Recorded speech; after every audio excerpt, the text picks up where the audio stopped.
Great. So I'm getting the cue that we have, actually we can see here on the bottom, we have about 60 people joining from all over Southeast Asia, Australia, and the US, I believe. So I wanted to have a warm welcome to everyone. Thank you so much to the attendees for joining. Good morning for those in Southeast Asia and Australia, and good evening for those in the US. And of course, thank you to our panelists, all 12 of them who have agreed to graciously spend their evening with us.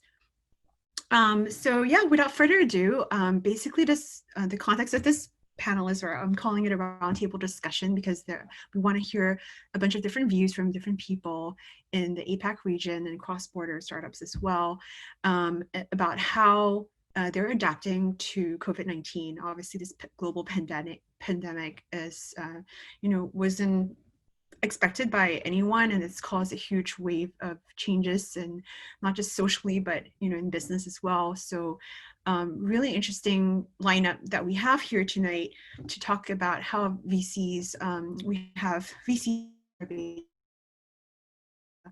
I'm gonna do some housekeeping just to let everyone know. Move on to the next slide. Great. So all lines have been placed on mute to prevent background noise. To hear the presentation clearly, please turn up your volume on your computer, and the chat function will be disabled, but you can submit any questions to the Q&A panel. So someone here, I think Janssen, will be helping moderate the Q&As. And I think feel free to ask questions throughout the roundtable discussions. We aren't doing a Q&A in the end. We want this to be a lively discussion, so we would take questions along the way, and if you have someone on the panelists you want to address it to, please note that as well. This roundtable will be recorded, so we will send a link to everyone after the session. So please note that as well. And next slide is basically an introduction of all the panelists that we have today. And I will let everyone introduce themselves for a quick 1 minute and a brief intro for what they do. You want to, Janssen? Sure. Hey guys, thanks for coming in, everyone. As you guys know, for some of you guys, I've been mostly running engineering for the last 3 companies and startups, and in between I've been doing a lot of consulting. In the last couple of consults, I guess I've had, one was for a company called Grab, which I'm sure most of you know. And then after that, most recently, actually, I'm also consulting a little bit for MDEC. And MDEC really is the Malaysian Digital Economy Corporation, and they basically take care of everything digital in Malaysia, everything from the laws to grants, and really, pretty much everything in support of the economy. So anyways, happy to help if there's anything I can help with, one. And secondly, I guess most relevantly to this conversation, I am also a founder from that perspective. And, I'm in this position where I'm trying to figure out, do I start going for my next company, or, do I go get a job because it's safer? So very interested to see what's going to happen and, have the conversation. Thank you. 1 minute. Eddy, do you want to go next? And I think we should probably just go across, if you can sort of see the speaker slide from top left all the way to the right and down next.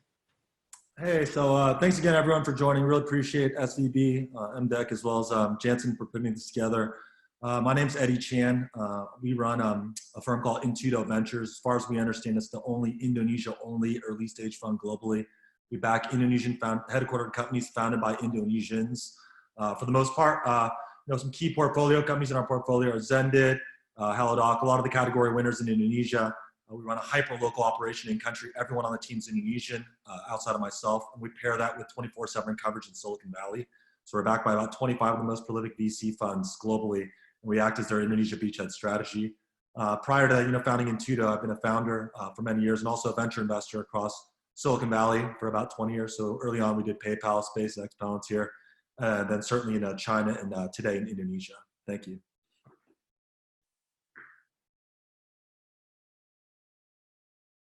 Tiger, you want to go next? Oh, he is joining later. Shao-Ning. Okay, I could go next. My name is Shao-Ning, and thanks for having me on the panel. I think Binh introduced me to this, and I think everybody's a fresh face for me. So very quickly, my background, I was a startup founder for the first 14 years of my life. I've only recently transitioned to become an angel in the past 4 to 5 years. So after I exited the business in 2012, I focus a lot on supporting startups in my portfolio life. And I realized that one way concretely beyond helping them actually financially and using my time is actually to bring together a group of angels who can do it together. So I see myself as a node. If I can bring more nodes out from Southeast Asia, I think that's a point that I can help using collective resources. Personally, I went through the SARS in 2003. I went through a great financial crisis in 2008, but I think this is the first world pandemic that you actually stop the churches from happening. And I think it's actually quite a nice feeling that, I mean, not to make any stress feel bad, but I think it's a good wake-up call on how the founders could actually see the situations differently, see the valuations differently. Yeah, so hopefully to learn from everybody's insight today. Thank you.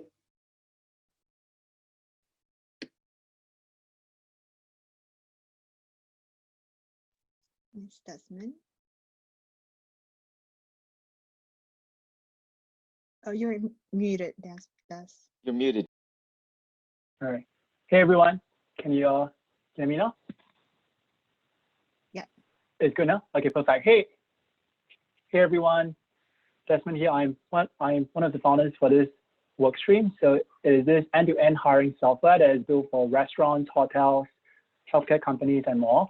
So I think I will have quite a bit to share today about in terms of this impact on some of my clients. I have also just raised a round of this Series A. Very glad to share more on that too. So just a bit more about me. I'm from Singapore, but I've been based in this actually SF for the past few years. So I founded my first business right after high school to pay for college. When I was in college, I founded this Thai food restaurant before I sold it. And then went out to join Merrill Lynch and came to the US in 2013 when I went to MIT and this Harvard before moving out to the Bay Area in 2016 and building my current company. So yeah, so very glad to talk everything from startups, from this career path to some of this impact on some of our current clients. With that, I will pass that to Geoff. Thanks so much, Desmond. My name is Geoff McQueen. I'm one of the founders and the CEO at Accelo. Accelo is a B2B platform. We run operations for service businesses from quote to cash in one place. COVID's been an interesting impact because almost all of our customers are small businesses, and they've definitely been hit very hard by the really dramatic shutdown of most of our economies. It has been very heartening, though, to be able to help them. We saw our usage go up by about 20%, not quite Zoom level numbers, but from our existing customers, their usage of the product went up with 20% in March compared to the prior months. And they definitely use our product to run their business. So everyone's been working on how to sort of be remote as it relates to being a remote team. And now folks are starting to come to terms with, well, what does it mean to really run my business and understand profitability and utilization and what's actually getting done? So it's great to be able to help people in tough times. So yeah, I've got some perspective. We've raised 11 mil. Our last round wasn't for a while. It was a while ago, but that certainly means that if we were going to be going out to try and raise in a traditional sense, things are quite different now. I've had a few conversations with VC friends and peers to get a feel for their market, and happy to share some insights and perspectives as well. Oh, Hey everyone, I'm Lennise. I'm the CEO and co-founder of Dropee.com. What we are doing here is we are a SaaS-enabled marketplace where we help connect fast-moving consumer goods brands, wholesalers, and distributors directly to their retail customers through a simple B2B ordering platform. And I'm more than happy to share what's going on across Southeast Asia and Malaysia within this industry and space.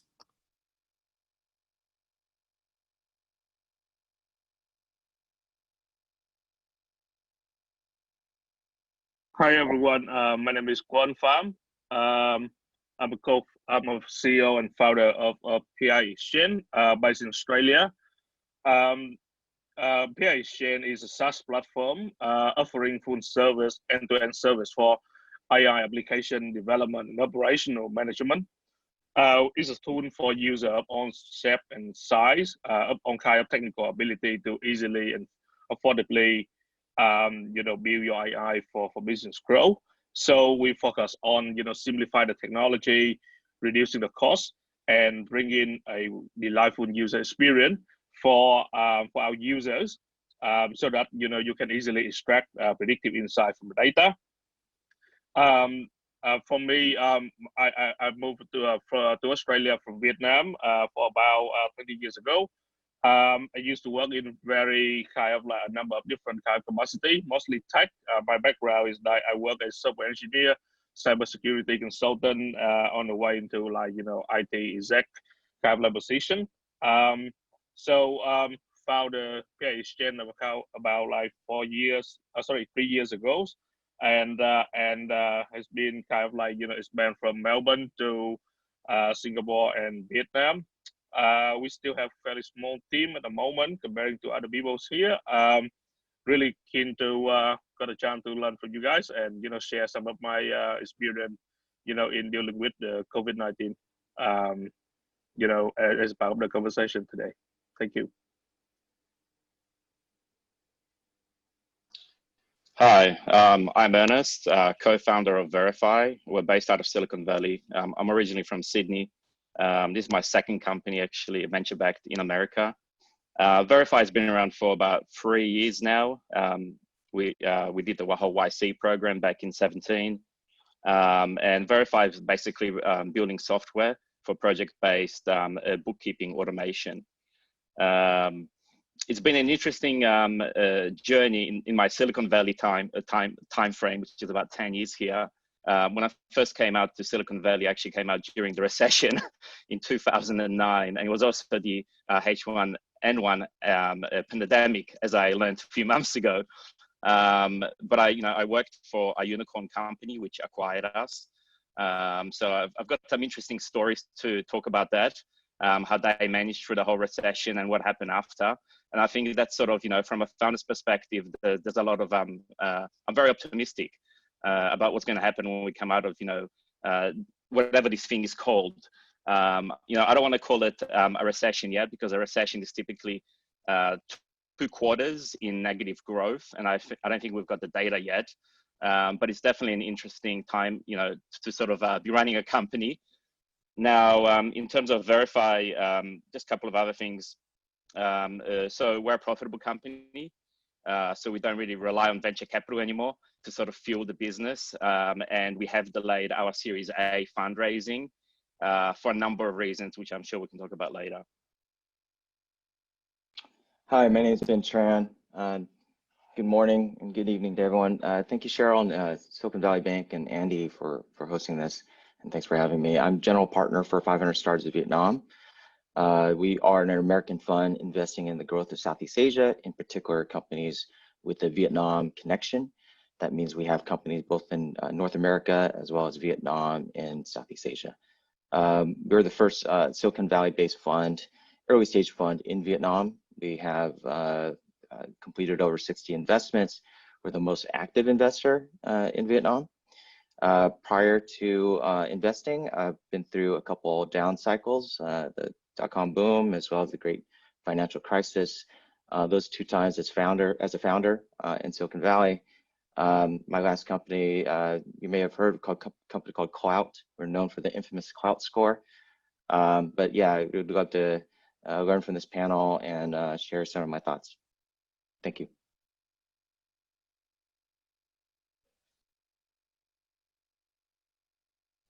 Hi, everybody. My name is Vu Van. I'm the founder and CEO of ELSA. And we're based here in Silicon Valley. And what we do is we build an AI that uses voice recognition technology to help language learners around the world improve their English pronunciation, with the hope that everybody can speak better English and more confidently so that they can get better opportunities in their lives. And I started this company about 4 years ago, and it started out of my personal challenge as I moved from Vietnam to the US here. And speaking English was a big issue for me in gaining the confidence and the opportunities here in the US. We actually, Tran from 500 Startups in Vietnam is among our very first investor and had been a great support for us ever since. And so the COVID-19, actually, so far, we're very thankful that we're actually in a more lucky position. The impact has been more net positive for us with online learning.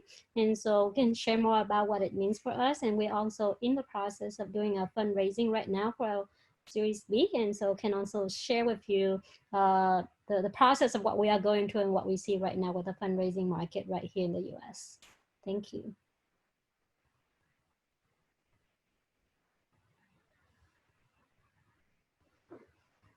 And last but not least, Andy, you want to kick us off with a welcome?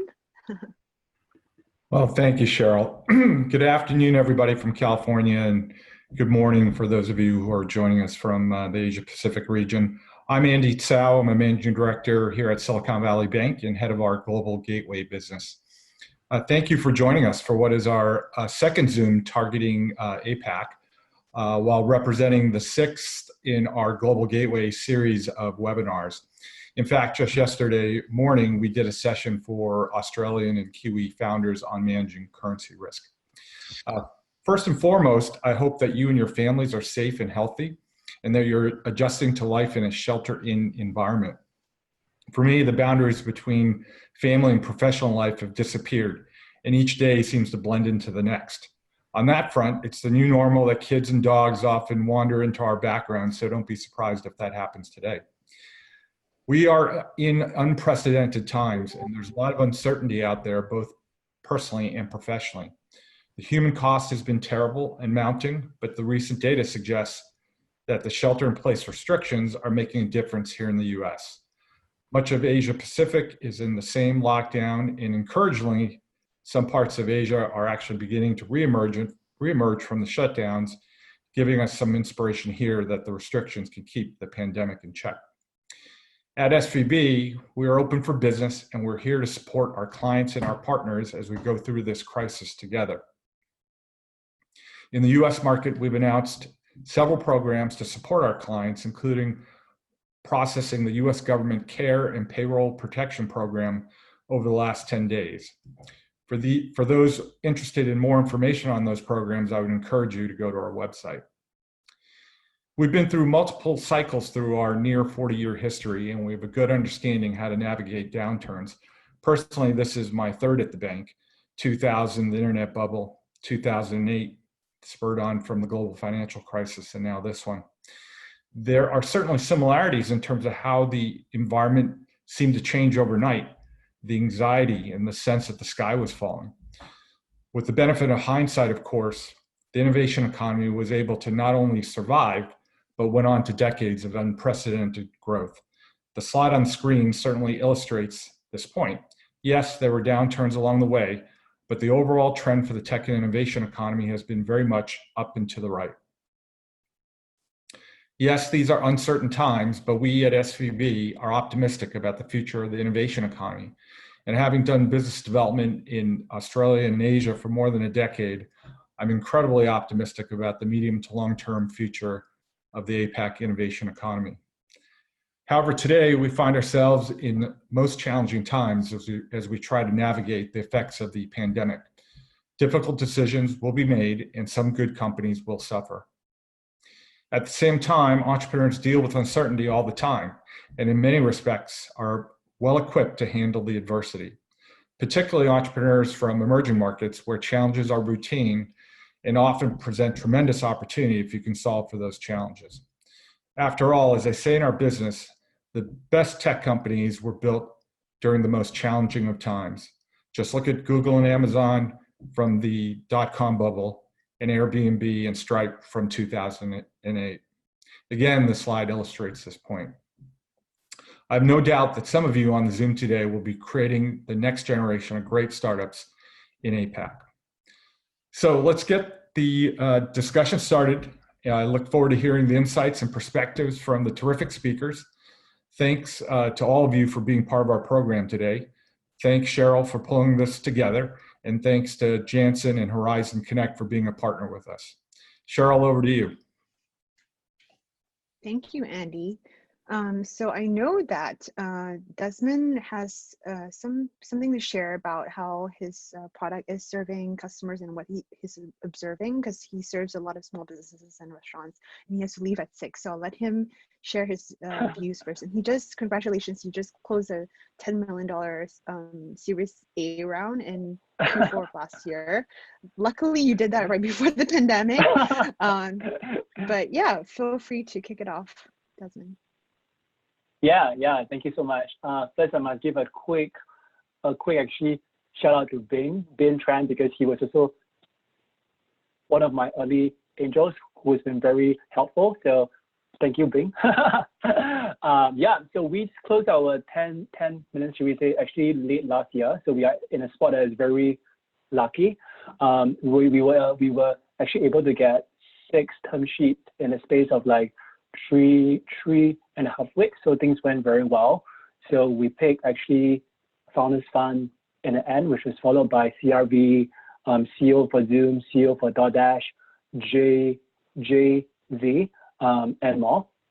So it was a fairly strong round. So very glad to talk a bit more about that. And I've been trying to talk to other founders who's been thinking about trying to fundraise now too. Should I talk a bit about that first, Cheryl, or should I talk a bit more about this actually restaurants hiring? Yeah, I mean, I think it'd be good to share about, like, because I know a lot of founders who submitted questions have questions about, like, should they be fundraising now, or like are you seeing valuations go down, that kind of this kind of stuff. So as far as that is concerned, maybe you can share some of that and then jump into how your customers are dealing with it.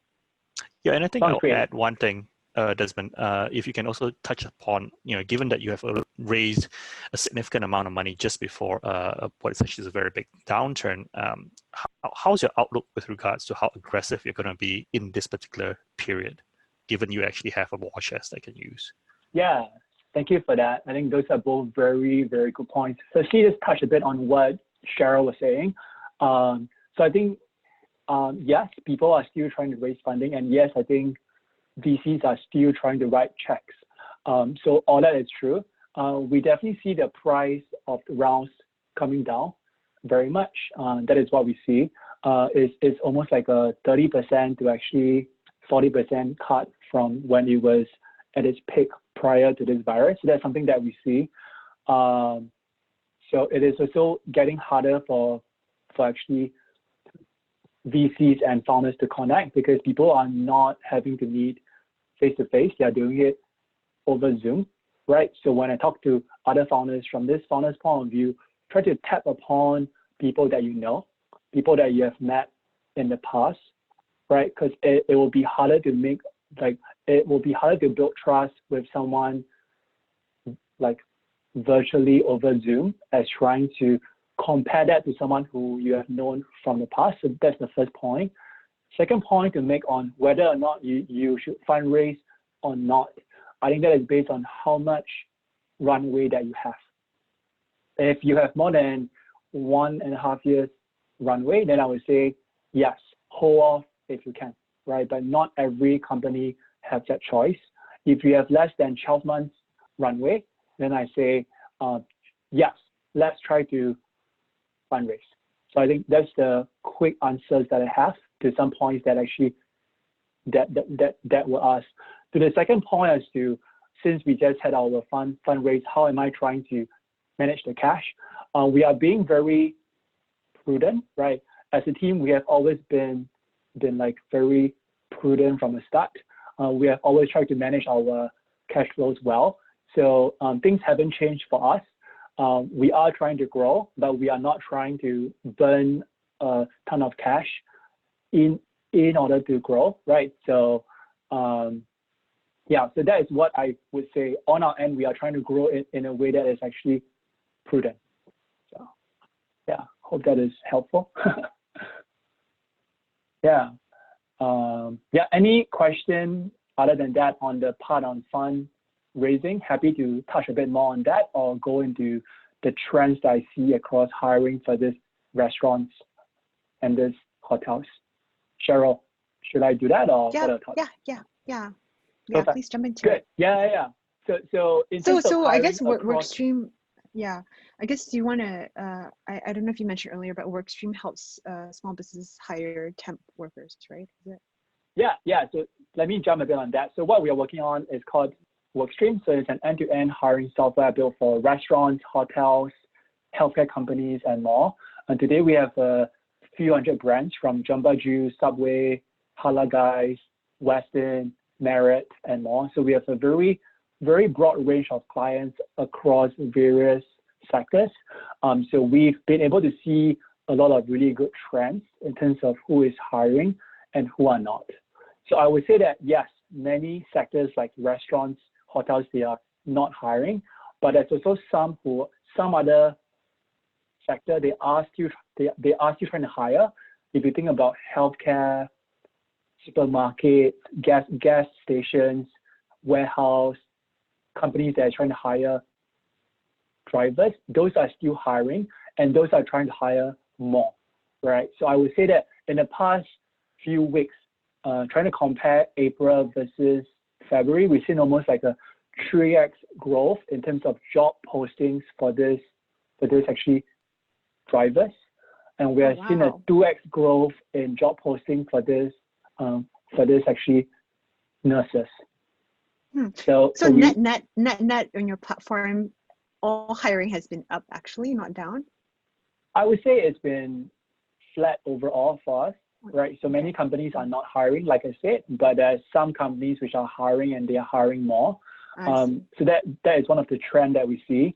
And some of this local businesses, they are actually booming. We have this supermarket chain. They are trying to almost double their crew in this 3 weeks. So that's been really hard for them to hire many people, right? So that's one trend that we see. On the other hand, though, for those restaurants, hotels that are closed, we see they are really trying to struggle, right? About 70% of them are closed, and those who are open, they are trying to pivot their current business model. Some of them have went from B to C into B to B. For example, one of our clients is called Cooper Cafe. It is based in Palo Alto. They have a chain of about 10 stores. They have started to go towards B to B, selling to Stanford Medical Center and trying to send food there for about 50 people every day. They have also started to pre-sell gift cards to some of their current base of clients. So we surely see a trend, and we see a lot of this changes and this pivot even among some of these local SMEs. Yeah. That's super interesting. Yeah, that's I was on a webinar like last week as well, and then was also trying to mention how some startups are creatively pivoting their business models to meet the market need right now. So thanks for sharing that piece. Is there any other insight? I know you have to go at 6 that you wanted to share before you leave. Yeah, I'm very glad to share more. So I think those are some of the trends that we see. I think maybe I can share just a few more trends as maybe relevant to the group over here. Yeah, just a couple more, because I know we have so many people, so many panelists. Yeah. So maybe just a couple more points. Thank you. Yep, that's cool. So there's a few trends I see very quickly sharing is that our view is that people are going to work from home more after this whole virus, and actually businesses are going to cater to their needs in terms of like restaurants, hotels. That is a trend that we all see now, right? And we also see a trend where there will be much more hourly workers. We see a trend whereby businesses are less open to hire full-time people right after this, but they all want to hire. They are going to hire more of this actually hourly folks. So there's two clear trends there. There'll be more people who will work from home, and there'll be more hourly folks. So I think that gives a lot of room for people who is on this talk to think about what are some business ideas that we can build to actually cater to these two groups of people who are growing. Right, Yep. right. Excellent. Thank you so much for sharing, Desmond. Great views there. I actually want to jump to Quan for a second, because I know, you know, your situation is a bit tougher, right? Where I think you had to do some adjustments to your employee count or let some people go. So that's a very interesting and hard decision to make. Would you mind sharing a little bit about that? And I think you also had to postpone raising a round because you didn't want to raise on bad terms. And Ernest, feel free to chime in after, because I know you're in a similar situation post-moting your round as well. Yeah, thank you, Cheryl for the question. So to give you a little bit of, and everyone a little bit of background on where we are in terms of where we are, right? Of course, we are probably compared to like other staff or company in the panel today, we probably not so much as the youngest one, but we're probably in the earlier stage comparing to other people, right? So kind of like we're also not in the lucky position where we already like raise a big round or something like that. We still pretty much in the early phase. We still have to kind of like generate more traction, and we still have to raise more money. So obviously, this kind of like COVID-19 thing is a kind of like a Black One event, but it's really not helpful for us as many other people here. So like you say, it's right. When things happen, we need to take some very kind of like discipline and drastic measure to actually try to be have a appropriate kind of like set action, as well as try to stay on top of the situation.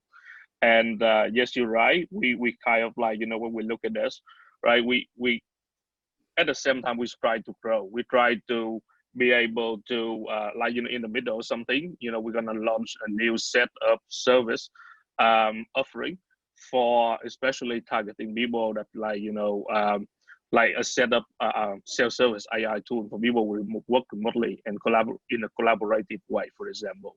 So we try to balance between the fact that we can't really just rely on the own plan of like increasing headcount and try to meet on the demand in terms of marketing, in terms of product development and that sort of thing. But at the same time, we try as much as possible not to harm the effort to get there as well. So my kind of like work, which is like I think very similar to other people, but I guess in my case I have to look at and balance between try to be very disciplined on the spending, as well as try to get the help from the outside, right? So in the middle of this one, in Australia, the government has provided a number of like support package, and lucky enough for us is that we can enjoy some of the benefit from there as well. On top of that, we try to kind of like, and the team has been working very hard because they understand the situation. So despite that, we have to cut some contractors and headcount that probably not very much essential to what we try to do as of today. The impact so far is not probably too bad. Also, I think for us, the fact that we are well prepared with the work from home situation, our infrastructure, our way of working has been willing to work that kind of situation or this situation for like more than a year. We've been very productive so far. So when this kind of like situation happened, we've been well prepared. And it's not like for some other company where they have to do a lot of transition and prepare their employee. We kind of like very nimble and we can switch things very quickly. Mm-hmm. So that has been a good thing for us, and cutting some of the headcount, while it's hurtful, it's probably not impacting as much as we thought it should be. right? Do you The mind second sharing point that how much you cut in percentage wise or number wise? yeah, so percentage wise, we reduced the headcounts about 10%, targeting like mostly contractors and people that provide non-essential or non-core product development kind of things. So we're looking at like web development, for example, and that kind of like peripheral stuff. And on top of that, we also, for the management and for myself, for example, we look at like, other financial measure like, salary deferment, as well as reduce, kind of like accept that we have to take a small cut on our salary as well, just to make sure that we can move through this one. Also, I think, the other thing that I would like to add is, on top of that, I'll try to look out with other partners, like, we have a partnership with NVIDIA, with Google, and they provide some assistance, in terms of infrastructures and that kind of thing. And it helps us to make some good decisions around, what is the cost cutting measure that we have to employ as well. Interesting. And if you don't mind sharing, like, is 10% enough, do you think? I mean, like, what's your outlook like? Okay, so I think, I never know, to be frank, right? This whole thing, people say, well, some people say it's gonna last for like 12 months, some people say, 1.5 years. Typically, try to survive as long as we can. That's probably everyone says that. So whether or not this 10% is enough, to be frank, I don't know. What I'm trying to do right now is that I try to push the limit, as much as we can, to the point where we can see that we still can do some meaningful things, but at the same time be very much disciplined. Like as much discipline as possible in terms of the spending. So, so I kind of like saying is that, in a way, I'm still quite a fairly optimistic guy, and I think there's a good chance where we still can find some. Still can generate some traction and grow in amid this kind of thing, because I think the area, the market, and the stuff that we do still generate quite a lot of interest, even between like the B2C and B2B market. So so I think just speaking personally for Pi.Exchange, I think that probably what we can do is sensible for the current situation. We do looking at like reviewing that every 2 weeks and try to be kind of like on top of the situation, and I think we would just try to do this kind of like sensible thing, and be very much keep a close eye on the recent developments. Yeah, so, I've heard some companies too, like they that they don't have as many contractors to cut off because they are at Series A or B. What they do to try to prevent layoffs is they move everyone to a 4-day-a-week kind of schedule, so they're working less and their salaries are cut accordingly.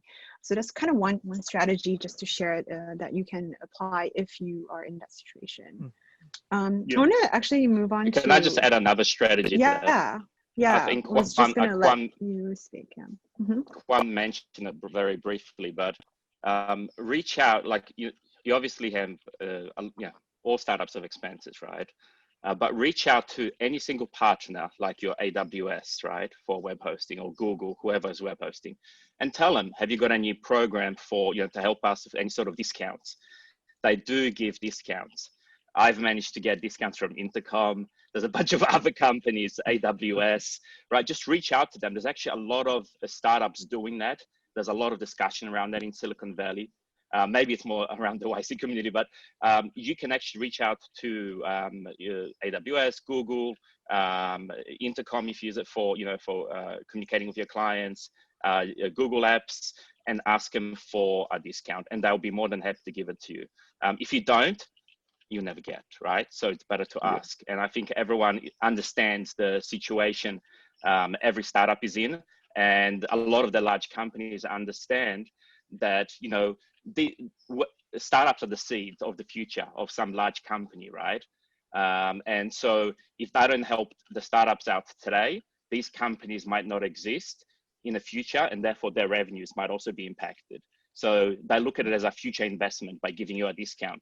So that's one of the things you should do straight away. I mean, every startup should actually do straight away.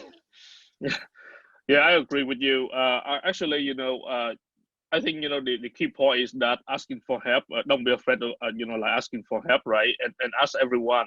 I think in this situation, especially when you are a young and small company, there's no shame of like just kind of like try to seek help.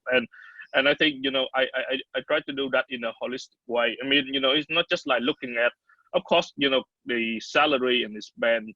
Like for staff is the biggest kind of like item that we need to look at. But I try to look at it in a very holistic way, where we look at we talk to government, we talk to even like our landlord, for example, we negotiate to kind of like reduce the rent, and they're very open to have that conversation.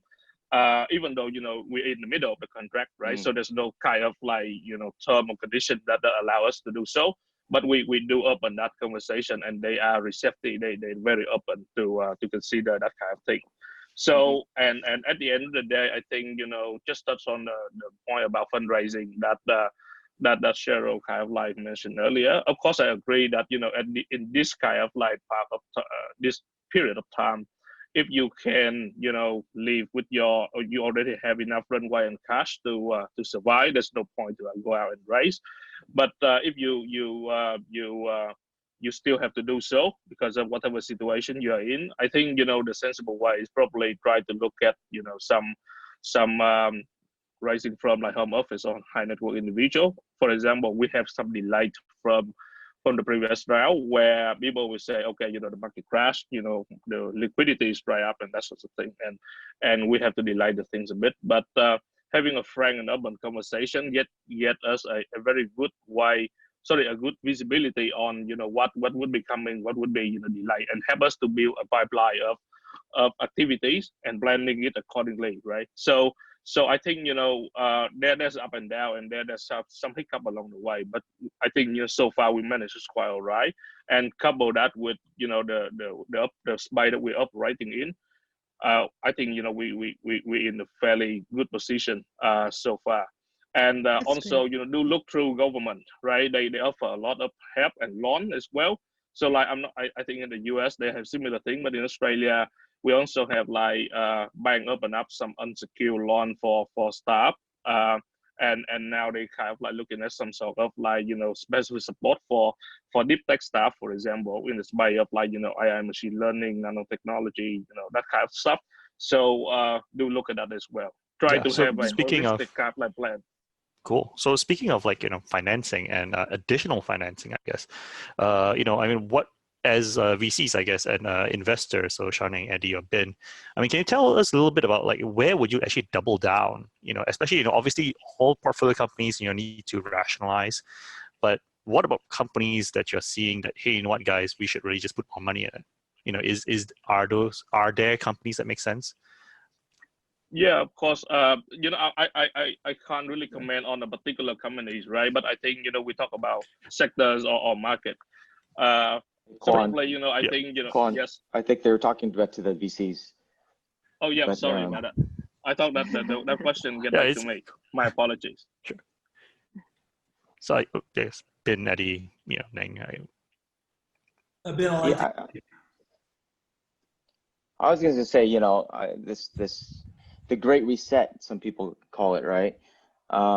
It's definitely interesting. When I went out to raise capital during the Great Financial Crisis, we started to raise capital 4 months after Lehman Brothers, right? So it took us almost 2 years to raise my seed round, and we ended up with the seed round of maybe 40 investors.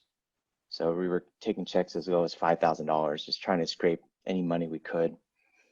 It's slightly different now, I think. There's a lot of investors out with a lot of dry capital. I mean, last 3 years, we've seen a record number of funds and a record amount of capital being raised. And, for those who don't know, venture, it's a 10-year vehicle with maybe 2 or 3 years of a deployment period. So you're on contract to actually deploy that capital. And so, I think there's a lot of appetite for deals now. There's certain sectors that are going to be, obviously really strong. Can you how I look at expand the on sector. that a little bit more? That's a very popular question. A lot of people are really interested to know from an investor's perspective, what sectors do you see booming and being able to take advantage of this situation? And then there's a lot of questions around the travel industry as well and retail industry about like what investors are looking like. How are you thinking about that? Are you just not? Will you just not invest in those sectors right now, or what are you thinking? Well, I think as an investor, you're actually in its. You find yourself in certain buckets. So at 500 Stars, we completed a survey of investors, about 140 respondents. The majority, like 83%, said they're going to be affected by COVID. And really, those buckets are either you're too busy with your portfolio companies trying to provide support and your constituents like your LPs, and so you're not deploying capital, or you're sitting around, you're observing, you're not deploying capital. Or you're deploying as you would, maybe with a different level of scrutiny, maybe a focus on certain sectors.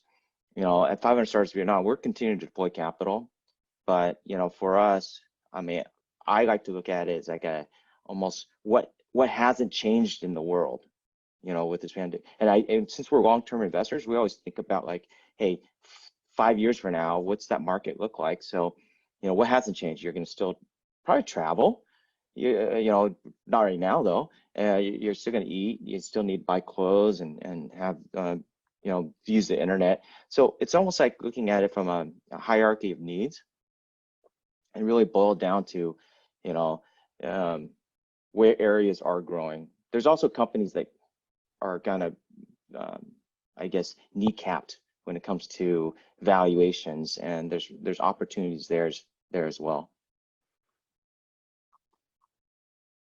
But yeah, I mean, I think there's clear sectors out there that just really are going to be hurting. Travel is definitely one of them, and tourism. Yeah. Okay, so I was going to share that.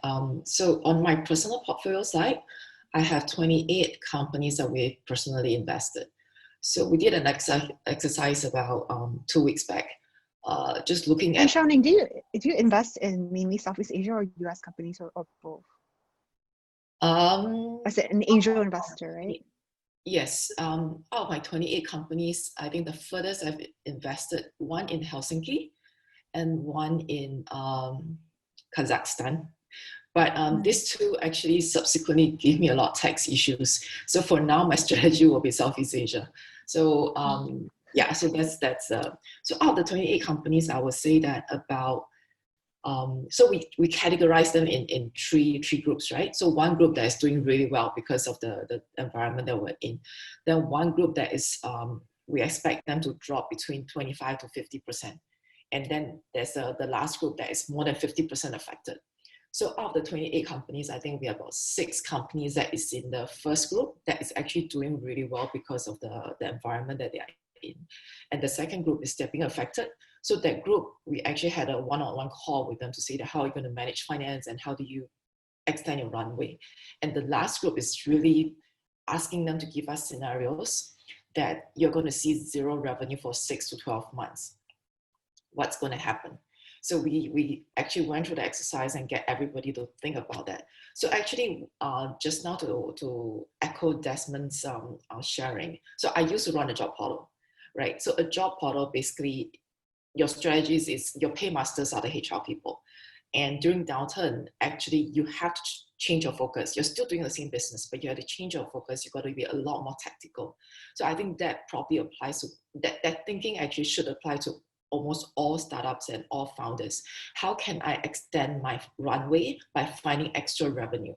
And one of my, I think my mindset, my personal mindset is slightly different from most of the startup nowadays. So background is I never raised funds for my startup. So because of that, I had the leeway, I had the freedom to really structure the business the way that we did it. So we are 4 co-founders. Between 4 of us, we came up with $18,000 back in 2000 to start it this way. So the thinking very much is, how can you last beyond the recession? So I remember during the SARS day, it was really scary because sales dropped to 0. customers were not even seeing us. But then after that, we changed our focus to focus on the startup, on the job seekers. How can we provide services for them? We can't make a lot, but the goal is to make sure that it at least cover the rent. We can't even cover the salaries, right? But at least cover the rent, and then we make sure that we continue to keep the morale of the staff high. Of course, on the cost side, I think someone was sharing about cost management. So what I did then was actually, we came up with a scheme to really shave off 20% across the board, because I didn't want to lose the good people we had then, but we need to really bring down the cost. So we had to bring it down 20 to 30%. And it's through the staff's commitment that we will push this through. So, and one key thing that I realized that banks are no help now. And to jump back to my investor hat right now, I would say that of my third category of companies that are not going to have revenue for the next couple of months, our take is we will support them, provided they have shown good traction in the previous 5 to 6 months, and that they're actually having good strategies to go into the new market again. I think the new normal is something that we don't really know what it looks like. And everybody is talking about new normal as if we know. The fact is your plans are actually built based on the previous 6 months, which is not normal anymore. So I get very, I mean, honestly, my worry goes up if the founders are still insisting on the original plan. So right now, actually, is relook the plan. How can you adapt to a new normal, which actually we still don't know what it looks like yet. So you need to be a lot more flexible and a lot more willing to experiment. And you have to be super helpful. You have to make very quick decisions. I'd like to add something that echo some of what you said. I think the new normal is basically basic business fundamentals, right? It's one of the shocks that I got when I came to Silicon Valley in 2009. Very naive, didn't know much about the whole Silicon Valley thing, is that companies were raising money on ideas back then, right? And then thinking about profitability, which are basic business fundamentals, later on. Yeah, we'll work it out, right? As if that always happens, right? It doesn't, because that's great when the market is going up, but it's not great when it's going down, right? Because then you don't have any revenues, and then you're scrambling left, right, and center trying to work things out. And as you pointed out, it's like in business, you need to be always on the ball, and you need to be thinking about multiple opportunities that are coming along the way, right? I know it's traditional in Silicon Valley to say, focus on one thing, but that's great when the market's going up. It's not great now, because that one thing you might have been focused on is not going to work anymore. You need to look at multiple sources of revenue. Maybe there's a way that you can reskin your product. Maybe there's another channel that you could sell through, right? It's actually, it's just so strange for me. Is there a concern, Ernest, that in that strategy, because I'm hearing startups doing that too, like figuring out multiple revenue streams, whereas, you know, typically the mantra is focus on, you know, 1 or 2 things and do it really well, right? And then now you're asked to almost like do a different strategy. Is that confusing? Is that helpful? It's basic business fundamentals. So, you know, when I did my computer, so I'll just give you a bit of context. Back in Australia, when I did my computer science degree, I started working for AMP Limited, Australia's largest superannuation company. And I didn't understand the business. And one thing I realized, I needed to understand business. So I went and did my MBA. And in Silicon Valley, MBA is like, no one likes MBAs, right? For me, it was fantastic. It gave me a very horizontal view across the different verticals and really understand some of the depth, especially around technology. And so my mindset from that point onwards was always different. I always thought about basic business fundamentals, which is why I got a shock in 2009 that in Silicon Valley, things run differently. To me, it was like, it felt like I'm just learning everything from scratch again. But when you look at most businesses out there, I mean, let's take an example. You know, GM has refurbished some of their factories so they can build ventilators, right? You're hearing this of large companies out there. There are case studies at the moment of large companies that are, you know, changing some of their processes, reusing existing systems in order to service the existing market, right? And so businesses have always been doing that. I think in a startup, land, we've been focused on, everything's been going great for the last few years. And now a lot of us are getting a shock. It's like, wow, what do we do? Well, what do? We'll go back to basic business fundamentals, right? And those things will keep you going through the ups and through the downs. Interesting. Now, I'm not saying you should be doing multiple things at once and be scattered, right? Let me just give you an example. We've built a project-based bookkeeping solution through Veryfi over the last few years, but we've built out these APIs, which today we sell to enterprise firms, right? And now our demand for automation has picked up because people are at home, no one's doing data entry at home, but you can use APIs, you can use machines to automate. So companies are looking at cutting costs, and then they have to move towards automation. So because we've got two product lines, right? One source of development going on, supporting both products. We're not scattered. We're still developing the same system, but now we're selling one to small, medium businesses, and then one to enterprise companies. Obviously, there are differences and nuances between them, but it's not that dramatic. But I believe that you can pick up any technology product and reshape it, remold it, just like bread, in a way that it can serve one group of people and then also another group of people in a slightly different way. Yeah. Is from an investor standpoint, I mean, like, is the power law still going to be effective or applicable in this scenario? Is it something that would work? And obviously, like, power law doesn't really work necessarily, given if you're trying to have multiple streams of revenue. So I'm trying to give you a counter. But Sure. given that startups and investment returns have always been based on, well, returns. And in the end, in most cases we've seen, power law really wins. I mean, is it still applicable now? And if you're a startup that's not on that route, does it still make sense to continue? I mean, as much as survival is one thing, and I think survival is important, what should you do? I mean, does it work? Should startups continue? What do you guys think? And and this is open for everyone to some degree. But I don't know.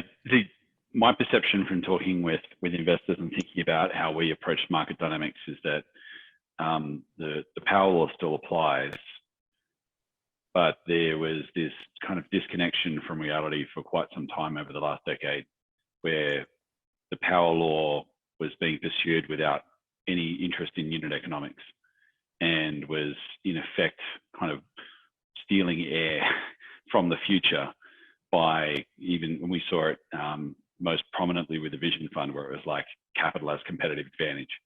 And it's been interesting to see that experiment play out. And I don't know whether COVID's probably going to concentrate the minds, particularly for the sectors that are impaired.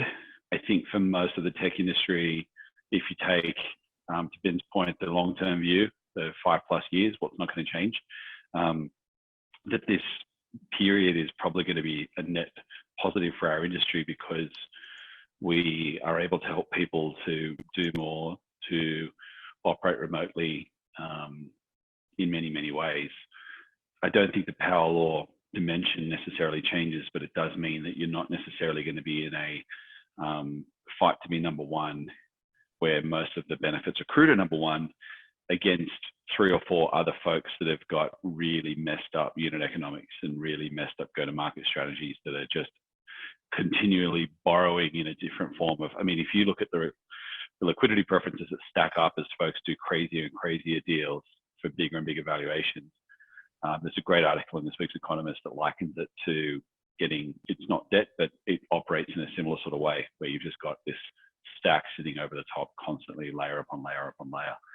So I think the fundamentals are not going to change, but in a sense, it's going to require those sorts of power law, network effect. Is it really technology-enabled innovation that has the great gross margins that the industry has been able to create returns from? Or is it actually just the same thing, but wolf in sheep's clothing, or even worse, just a bit of a hollow man situation where people have been talking about top line revenue, but all they've really been doing is taking $1,000 and turning that to $10 worth of growth or $100 worth of growth, but still just championing that $100, even though it's not really a solid business. Yeah, I Geoff, think actually while we have you on, I was curious, since you are leading the Aussie Founders Network, so I'm curious from that perspective. You know, obviously, like a lot of AFN members are Australian startups looking to expand to the US market, right? So are you hearing like things change there, like people holding back plans to expand into the US or continuing their plans, or what? There's a huge amount of uncertainty because we're only 4 weeks, really 5 weeks into this thing. Yeah. So I think that most folks are still trying to work out which way's up. Certainly, if you're thinking about expanding into the US, now is not a great time because you can't legally get into the country, and then B, if you do have a green card or some other method to get in, then you're in quarantine situations. If you're trying to raise capital and you haven't already got existing relationships with VCs, it's going to be really hard to get a deal done. I think someone else was mentioning earlier, like the first, if we're 4 weeks, 5 weeks into this, let's say we're 5 weeks in, the first 3 weeks was VCs ignoring everything new and just looking at what's the survival profile of my portfolio look like here, and breaking them into, do they need to raise in 3 months, 12 months, or later than 12 months? And then what's happened with their top line? If they're a technology for the travel industry or hospitality or events, then they're looking at catastrophic 80, 90% reductions. If they're not, then they might just be seeing 5, 10% reductions in top line. And there's the few that, we're great to have some people on this call that are actually benefiting because they're able to help in a difficult time in a way that isn't just a goodwill help, but actually helps their business grow as well. So the focus on portfolio and survival meant that they weren't interested in new deals no matter what. And FOMO is such a strong factor for getting deals done has just evaporated, really. Like, which VC's really worried about a term sheet getting gazumped right now, or someone beating them to a deal or a close? Nobody. Like, it's just not a factor. So it's going to be that absence of FOMO combined with probably a lot of desperate folks that just assume they could keep turning $1,000 into $100 and it would keep getting funded by somebody else, is going to lead to some very depressed valuations and tighter terms. And there's probably going to be a little bit of predatory stuff going out there as well, where things get squeezed down and compressed. So generally speaking, I think it was good advice towards the top of this call. Like, if you don't need to raise in 6 months, then don't. And then as it relates to going to market in the US market, for example, like a lot of folks that I help and advise, if you're prepared to set your alarm early, then you're really not at any disadvantage now selling from the other side of the date line to someone in New York, because anyone that they're going to be communicating with to try and buy from is going to be on a damn Zoom call anyway.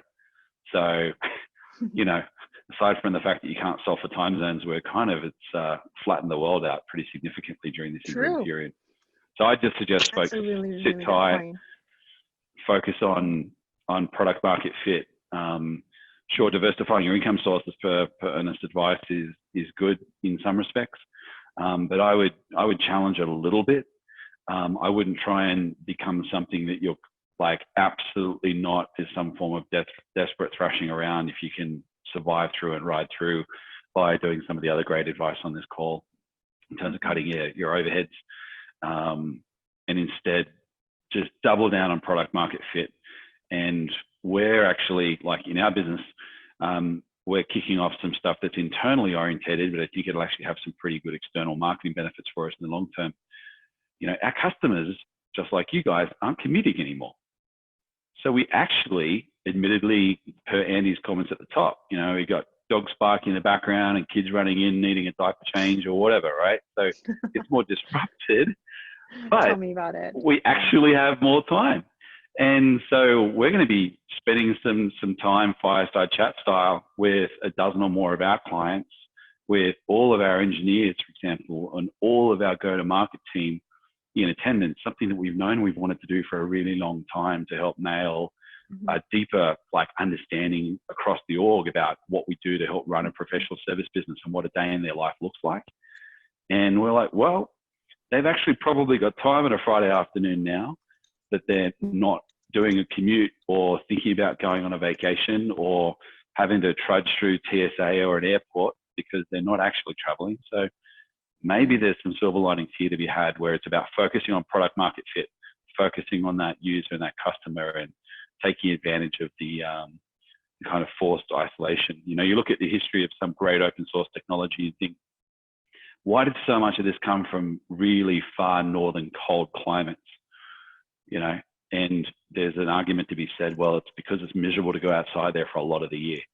And it's actually a productivity boost. And in a sense, we've all kind of had that forced upon us now, haven't we? So and we're lucky that we can. Well, I think it depends. Like if you have a toddler running around, and you have to keep an eye on. I think if you have 8 and 9-year-olds, that's fine. But in my situation, it's a little different. But I want to switch back to the like Lennise and Vu actually, because I know you are both fundraising right now, like right in the middle of closing.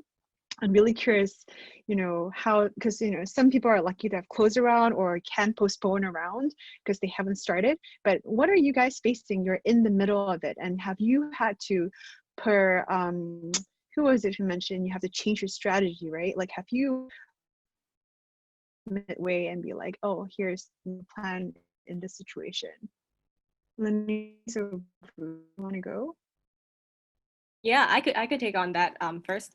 So what we noticed when we're raising our round at this stage is that we notice we tend to attract more angel investors rather than VCs. I think VCs right now, understandably, are more cautious in terms of what and who are they investing in. And of course, they're trying to actually save their existing portfolio first if they can. Hence, if they were to actually look into new deals, that's probably not something that they are prioritizing right now. So we just graduated from Y Combinator, the recent winter 2020 batch. And we saw that it was the first time ever that they did an online demo day. So it's a completely different experience. Everything's on Zoom. And I would say that, like, of course, the whole FOMO and face-to-face experience, it's not available or it's not there. We can't have that same experience in comparison to having an offline demo day. So yeah, I mean, we're actually closing our round right now. So in comparison to other founders as well throughout the batch, like my batchmates, I think like we are pretty lucky we're able to do so. And I know that I think like one of the biggest and the best ways of us helping each other, like startups helping among each other, is that if you know anyone else who's actually raising, just help them out, maybe do some good introductions like to whoever they can actually speak to. They probably have spoken with like VCs who are interested to invest in this or have able to filter them better. So these startups won't waste your time talking to investors that are not like ready to invest in them at this stage, in this moment. Mm-hmm. I don't know. So your valuation wasn't affected. Do you think it's because you had started like before? And if you had started like later, that might be affected, you think, or so really? It's I guess like it depends on how the founders and also the business model and your right. A very tricky thing to talk about. It's a willing buyer, willing seller kind of thing. If you're able to convince investors that your company is valuable and there is like positive growth amidst of this whole COVID experience, like I think that's best. And I would like to echo what Geoff was saying, right? Like product market fit. And this is something that at YC we always talk about, build something people want. And during this whole COVID experience here, like what the whole world is facing is a shift of what people are investing into or what people actually want. And there's a whole lot of like other new products that you can actually create in order to actually still sustain your business or even like keep that growth number up. Yeah, so as a founder, just experiment more, build more MVPs, talk to your customers, be in touch, and go back to the grassroots and really understand what's going on within each and every one of your industries. Yeah. I So if just you, add, you I just truly want to have, add some. Sorry. yeah. No, go ahead. I mean, I was just going to echo like business fundamentals, right? Back to your point, Ernest. If you have solid business fundamentals, then it probably won't affect you around in the middle of it. You know, so what's also interesting out of, I mean, yeah, business. It's funny story is that you know, there's a lot of stuff you read about YC online, and you know, people obviously give it. I don't want to use, you know, mention the words, but there are people that talk negatively about YC. YC is all about business fundamentals, and I'm sure Lennise, you remember as well. You know, it's either about, it's some sort of a growth or some sort of a revenue figure, right? That you want to sort of stick to, and those are, you know, your business fundamentals, right? So YC pushes you towards that. Default live or default dead. There you go, right? And you know, I don't want to sound like, you know, I'm waving a YC flag. I should probably have the orange stuff in the back, but YC also carries a lot of weight. So the brand equity, right? And so when you're a startup after you've graduated and you go to a VC, YC's done the filtering, right? A level of due diligence, and it's very hard to get into YC. It's harder. I think it's like 2% acceptance rate, which is harder than Stanford University. So that already gives you credibility as a startup. So if you're an early stage startup and you're thinking about, should I do YC? Do it, right? Do it, and reach out to the alumni network. Don't read the stuff online. Don't read none of that stuff online, because it's usually people who didn't get in. Just reach out to the alumni network. And that's the other part about it, is the network is really, really strong. That's one thing that I've seen a lot of different accelerators try to replicate. Let's replicate YC. Well, it's the network, right? It's the people. It's the trust. I mean, the best way I want to sort of summarize that before I shut up is the first rule about YC is you never talk about YC. It's like the Fight Club, right? It's a very tight community. But it's obviously not a Fight Club, but it's just really tight. Yeah. And I think, Thank you for that YC I'll plug. mute myself now. No, it's okay. I wanted to make sure Vu had a chance to speak, and also Tiger from the founder perspective, and then we can maybe, because we are, and I want something to share too from the Indonesian VC perspective, a few that hasn't spoken yet. So Vu, you want to go ahead? Yeah, we definitely are in the process of fundraising for our Series B right now. And the reason we decided to do so, even though we still have about 14 months of runway, is we actually already had some of these conversations started. And for us, I think it's a matter of like some of the investors that we don't have the relationship with, and we know them before. And also at our current stage, it's all about the numbers. And so given that we feel like there's a chance for us to raise, and instead of waiting for a lot later, because you don't know how long this recession is going to last. It could be towards the end of the year, it's going to be even worse than now. And so by then we're going to cut closer to our end of runway, versus now we still have about 14 months. So it's a lot less stressful to raise now. And so that's why we decided that why not, we can raise now, we should go out and raise it. What we have seen is that definitely the conversation, it moves actually really fast. VCs are very efficient because they don't want to waste our time in this COVID-19 challenges. So if they want it, and they're very transparent, if they're not investing, they will tell you they're not investing right now. And if those who are actively investing, they move actually even faster than what I usually see from previous conversations. But what I think from all of the other founders that are raising that we see is that investors will be doing a lot more diligence on the numbers than they would have done on a normal situation. Like they make sure that, hey, all of your numbers, the unit economics have to be a lot more solid than it would usually require. So lots of numbers back and forth on the due diligence that we see, at least here in the Bay Area, compared to previously. So for founders who are ready to raise, definitely put a lot more numbers in your data room than you would usually do, because that would just going to make your process go a lot faster and be more efficient in that process. I think what Ernest said is definitely a network of founders helping founders. So figure out who in your network founders are raising and share the notes, right? Like if that VC is definitely not raising, not actively investing, they're gonna share with you so that you don't have to waste your time going through that as well. So we do a lot of that notes exchanging and say, hey, we actually talked to that VC, and yes, they're gonna go through the process, but at the end they say, hey, let's wait until the fall so that things get better.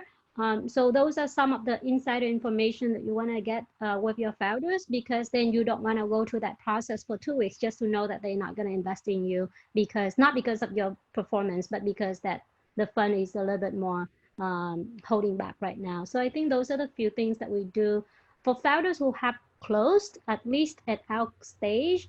We do hear that the valuation do go down about 10 to 20% compared to what they would have wanted at the beginning.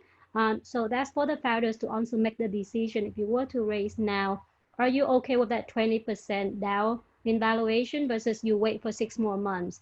Now, there's no guarantee that 6 more months situation is going to get better, because nobody can predict this recession. And so could be 6 more months, your valuation is going to go down further because the situations get tougher. So that's a tough call that I don't think anybody can give you advice right now. I don't think even VC can really tell you. So you just have to make the decision whether you want that route currently or not, or if you want to wait for, I think if you have 18 months, I think that's a lot safer. I think anywhere less than 18 months is probably cutting a little closer. And so you're going to make the decision right now.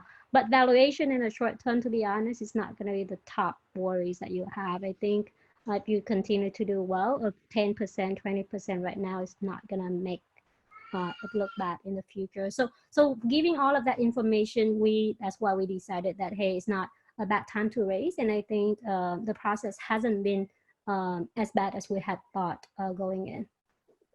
Yeah, that's really cool that these are actually moving quicker. That's a big plus. Thank you for sharing, Vu.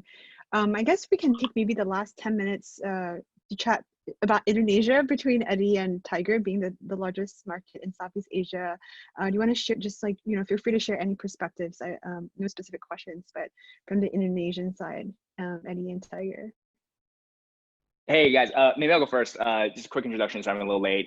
So we're Kargo, we're a Series A sort of stage trucking or market logistics marketplace, sort of like Uber Freight, Convoy in US, FTA in sort of China. We're very lucky to have raised sort of our A round right before sort of everything kind of went sideways. And I think to a lot of you guys, having enough balance sheet or having enough capital in your balance sheet is just super important. Allows us, we're very lucky that all of us can work from home. That's just not case. That's just not true for 99% of the world out there, right? And so our truckers, the guys in the field, they have to be still out there. And sort of this has actually been a very clarifying sort of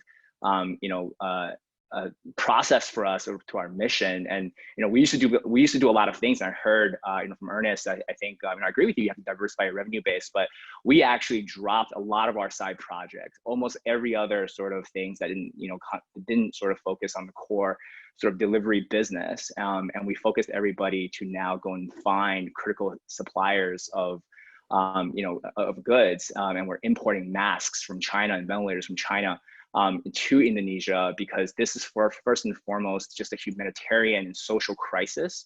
And I think there's administrations around the world that are talking about reopening borders and restarting economies based on points of the Dow. This is like we have to focus on making sure that countries, especially these developing countries, survive through this humanitarian crisis. And then we have to, just Kargo and our whole company, we're just completely focused on making sure that we can deliver these critical sort of items throughout Indonesia. And that's sort of really been the focus for us. We're very lucky to be able to do that because, number one, we've raised money and we can work from home. And I think every time I talk to Eddy, who I love to hear from, I'm asking him for more money. So this is the first time I'm actually sharing sort of a conversation with him. That's outside of that, but just I think just making sure that we're doing that sort of and making sure this country survives is way much more important to us, because if everybody's dead, there is no economic recovery. So I think we see sort of this fundraising environment just completely flip overnight. We had an oversubscribed A round And because of this crisis, we went back to the market to say, hey guys, I know we couldn't let you in, or we had to really cut down your sort of your allocation, but we're taking all the money we can at the same valuation, and we're just seeing a complete 180 from guys that have a lot of cash on their balance sheet, right, and a lot of dry powder. And so one of the things that we're doing is having those conversations again, and really pulling out all of the metrics and data, as as some of you guys suggested, on sort of unit economics is really all about unit economics these days.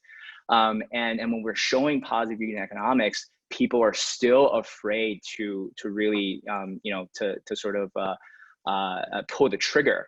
And so what we've really focused on is just the 1 and 2, the guys that really have conviction, in your mission, in a team, and folks like, we're lucky to have on our cap table like Sequoia and Intudo, and we got them to commit, and we said, hey, look, we're leading this extension no matter what, and you sort of come in, if you sort of believe in this mission, right? And you sort of know who, when all of this sort of cuts through all of the the BS that happens when fundraising, the people that really support you will come through, and obviously. Eddy has been very lucky to have him, on our side, and sort of being able to lead a lot of these conversations. But yeah, Eddy, can you give us more money, please? Thanks. Yeah. So it's like, okay, Eddy decided to invest in your startup with the same valuation as an extension. Eddy, have you declined startups that have come back to you? Yes. Without the proper rules. We've been pretty fortunate. What do you call it? A lot of our businesses, granted, we start a little bit later. We run a pretty concentrated portfolio. We do about a deal a quarter. So it's really business as usual. Our total portfolio is 19 companies. Every single one of them sits in Indonesia. We visit them every week historically. So now we just do it through Zoom.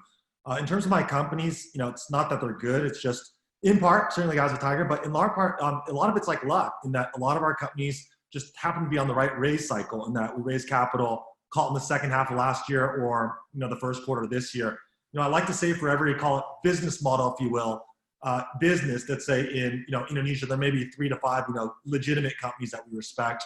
Maybe in the US you have, call it 30 to 50, or let's say in China 30 to 50. So if your competitors just happen to be on the wrong cycle, weren't in the market at the right time, they're kind of like Michael Jordan getting injured in Game 7 of the NBA Finals, right, in the first quarter, where you just happen to be on the right cycle. You're going out to a market where, frankly, in Southeast Asia, or Indonesia in particular, I would see you've never seen a down cycle for venture. I mean, it really started in 2012, right? So only one direction, where investors historically, would sit in Singapore and fly into 7 countries, which I think was a necessity in 2014. But a couple of years in the ecosystem, realized that the only market that matters in Southeast Asia to build a venture scalable business, at least for consumers, Indonesia, given that represents 45% of the population, 45% of the GMV. Otherwise, you got to piece together 4, 5 independent countries. So for us, we have not said no to any of our companies in terms of have come back. That said, most of them raised, call it in the second half of last year or the first half of this year. And our, from a cash position perspective, have capital through the end of next year, if not longer. I mean, in Tiger's case, it's certainly several years. So I think a lot of our companies, we're instructing them to be a little bit more offensive in this situation. If there really is only 3 to 5 legit companies, if we're one of the 2 well-capitalized companies, and this is not just the pandemic. I think this is a function of, we started seeing this in Q3, Q4 last year, post WeWork, et cetera, where, historically investors invest like, they're like sheep, right? Fear, greed. And, I did that myself in 2000, 2008. But, one thing that, my partners and I promised ourselves is that, we've invested in real business. So our public PR for the last 3 years is profitability. 20% of our companies are net income positive. And the ones that aren't, if you pull out marketing, pretty much for the most part, they are profitable. So that's what's, at least for our firm, it's quite different. So we've been very lucky. We run multiple analysis, matrix where, let's say revenue goes down to 0, it goes down by 50%, 25%, OpEx and marketing. And, the way I like to think about it is every one of our companies, we've zeroed out the revenue. And for the most part, as long as that can take them out 15 months, if you make it a net revenue exercise, in many cases it's 2 years, 3 years. We have some companies with 4 years of cash. So they're playing a little bit of offense in this environment where their competitors just, are on the wrong side of the, in terms of when they go to the market. So there's a lot of unique opportunities for consolidation where we can pick up companies, for the cheap, for, some stock deals, or just pick off their employees, or pick up their customers. So at least so far so good. That'd be my feedback. Wow. Yeah, actually, so at SVB, we get a lot of data on startups because we bank more than half of the venture-backed startups in the US, and certainly from Global Gateway, a ton of global cross-border companies too. So even from like at the end of last year, one of the trends we're seeing is that a lot of funds and VCs are already telling their founders to raise money last year, actually, like in terms of how they're predicting without the pandemic, obviously, that in 2020, funding will significantly shrink anyway. So it's funny that, like, you know, this pandemic has accelerated that like 10x, right?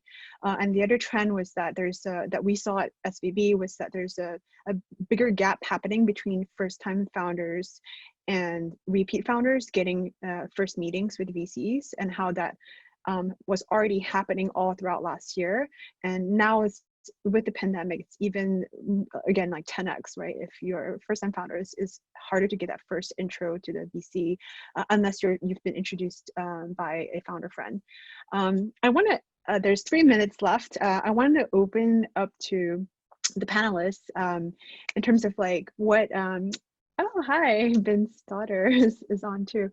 What behavior, there was one question that someone submitted through our portal, is what behavior do you think will persist post this pandemic, like, and will be a new normal? I know it's hard to predict, but it's just a fun question for, like, no more handshakes. Someone said namaste, you know, is the future. Just anyone jump in to kind of cap it off.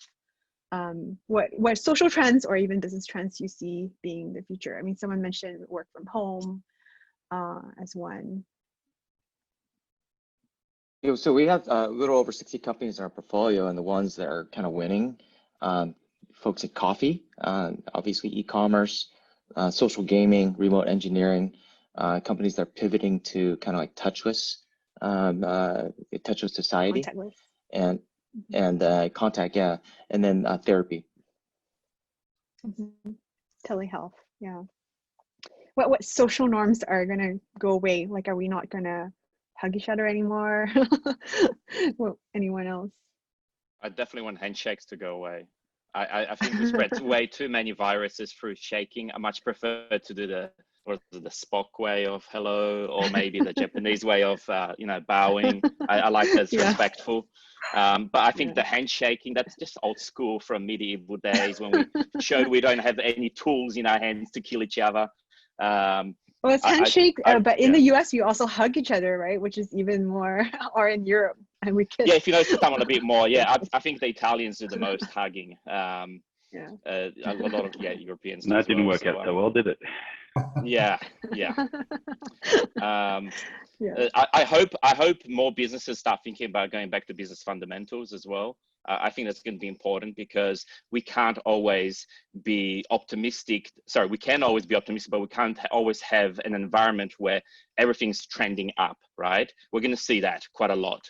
And I think we've been seeing a lot of that over the last few years.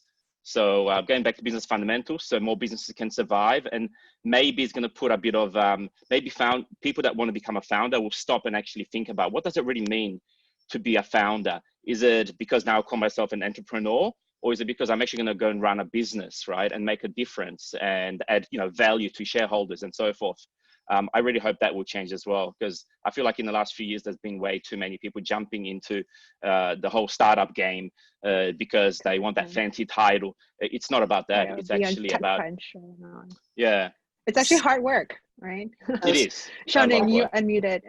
You want to share something? I wanted to echo Ernest's point that I think this is a good time for us to relook what is a good business mindset. I think the past few years, because of the flying valuations, or because it's fanciful to be called a founder, we have a lot of business founders building the wrong habits. The business habits are to build market share at all costs. You don't care about cash flow. You can spend $4 to earn $1, sometimes $4 to earn a couple of cents. So we need to go back to fundamentals, and then we need to relook what is the business mindset that we have. I think we need to bring people back to earth. And one thing that I thought that is going to become a normal behavior is actually telehealth.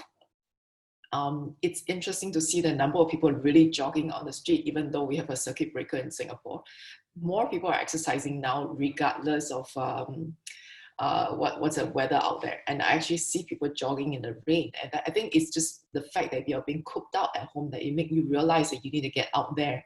And I think it's actually really nice that I literally hear birds chirping in Singapore. I mean, you know, Singapore is a city jungle, but the birds are chirping now, and you know, the nature seems to be a lot happier without us out there. So I think we need to relook how we are treating the whole environment issues.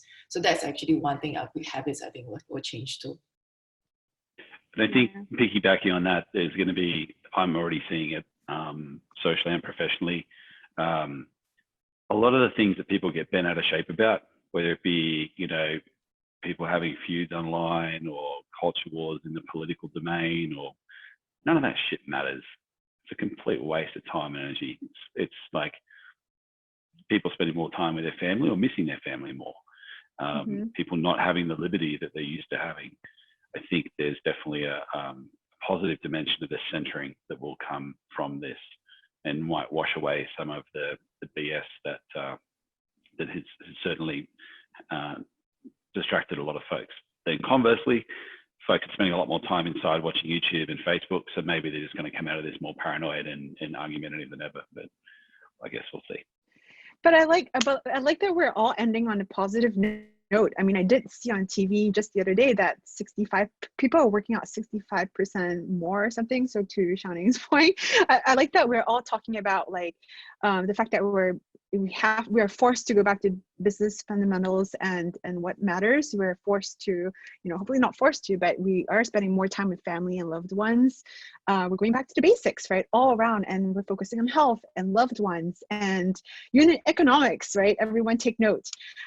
So with that, I'd like to again thank you all, my wonderful panelists, for being on board. And I know it's a lot of people. And you know, at first Janssen and I were like, oh, maybe we have too many, but we, you know, APAC is a huge region, and plus cross-border companies too, and we really wanted to hear different perspectives. You know, previously we've heard a lot of webinars from just VCs and whatnot, or just startups, but I think this is a really interesting, well-rounded perspective globally, right? APAC and the US combined is half the world almost, right? So with that, again, thank you. And thank you, Andy, for my boss at Global Gateway, for being so supportive of this roundtable discussion, and everyone else. And with that, I will end the webinar, and I will send this to everyone. Thank you again, and have a good night and good morning in Asia. Peace out. Bye-bye. Thank you. Take care. Bye. Have a great night. Bye, everyone.